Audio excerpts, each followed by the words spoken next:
নবীজি সাল্লাল্লাহু আলাইহি ওয়াসাল্লাম বলেন, এমন আর কোনো দিন নেই যে দিনগুলোতে করা ভালো কাজ আল্লাহর কাছে এই 10 দিনে করা ভালো কাজের চেয়ে বেশি প্রিয়। সাহাবীরা জিজ্ঞেস করলেন, এমন কি আল্লাহর রাস্তায় জিহাদও নয়? তিনি সাল্লাল্লাহু আলাইহি ওয়াসাল্লাম উত্তর দিলেন, আল্লাহর রাস্তায় জিহাদও নয়, শুধুমাত্র সেই ব্যক্তি ব্যতীত যে তার জান মাল নিয়ে আল্লাহর রাস্তায় জিহাদ করতে বের হয় এবং সব কিছু ত্যাগ করে। তাই আমি আমার মুসলিম ভাইদের এই চমৎকার সুযোগকে কাজে লাগানোর আহ্বান জানাই।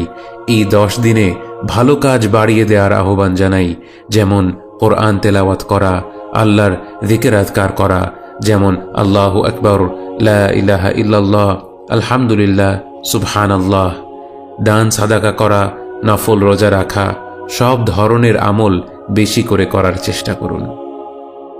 অবাক করা বিষয় হলো, এই জমানায় দেখা যায় মানুষ এই 10 দিন সম্পর্কে অনেকটাই বেখেয়াল। রমাদান মাসের শেষ 10 রাতে কি তারা আমল বাড়িয়ে দেয় না? অবশ্যই। অথচ জিলহজ মাসের 10 দিন এলে মানুষ যেন একে অন্য যে কোনো দিনের মতো ভাবতে শুরু করে। মনে রাখুন, যেই ব্যক্তি এই 10 দিনে আমল করা বাড়িয়ে দিল, সে নবীজি সাল্লাল্লাহু আলাইহি ওয়াসাল্লামের নির্দেশিত সুন্নতকে পুনরুজ্জীবিত করল।